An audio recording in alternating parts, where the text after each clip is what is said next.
श्रीराम जय जय राम। श्रीराम जय जय राम। श्रीराम जय जय राम। 2. லங்கையில் நுழைதல்.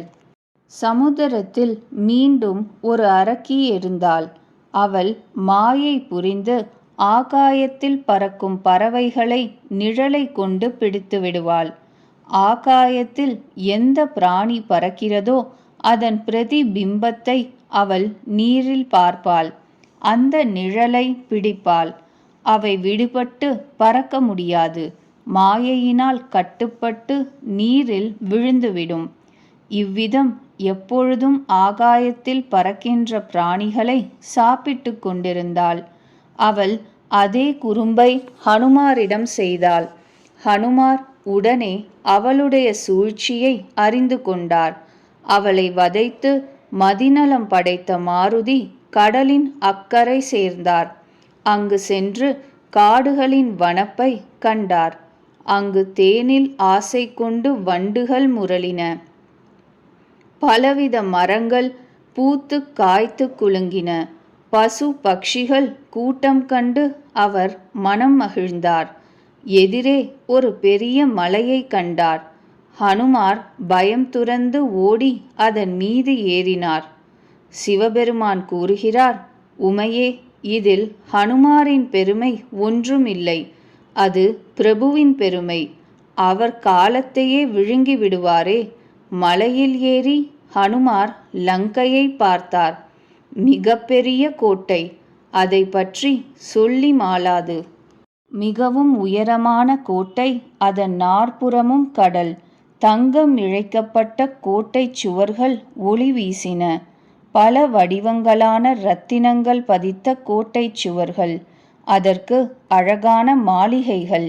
நார்ச்சந்தி, கடைவீதி, சுற்று வீதிகள், சந்துகள் மிகுந்த அழகான நகரம் நேர்த்தியான அமைப்புடன் இருந்தது. யானை, குதிரை, பொதி கழுதைகளின் கூட்டம், காலாட்படைகள், இரதங்களின் வரிசை, இவற்றை யார் எண்ணுவது? பலவித உருவங்களில் அரக்கர்களின் வகுப்புகளின் பலமிக்க படையை வர்ணித்து மாளாது. காடுகள், இயற்கை தோட்டங்கள், செயற்கை உத்தியானங்கள், பூ பாத்திகள், குளங்கள், கிணறுகள், நீர் ஊற்றுகள் எல்லாமே ரம்யமாக இருந்தன.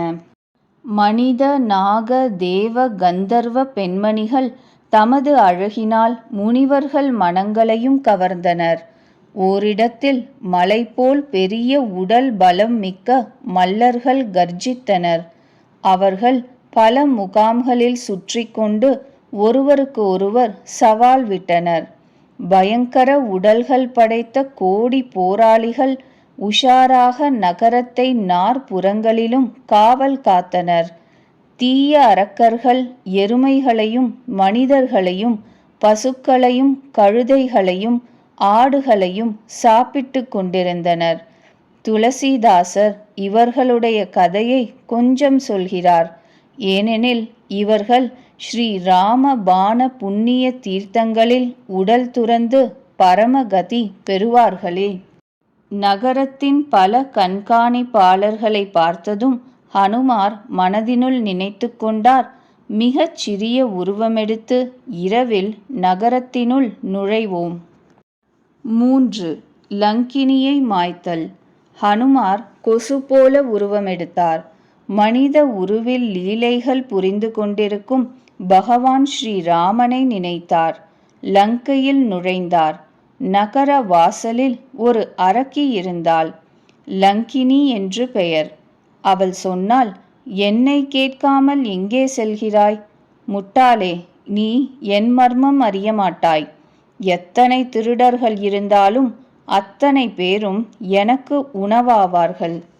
மகா கபியான ஹனுமார் அவளுக்கு ஓங்கி ஒரு குத்து விட்டார்.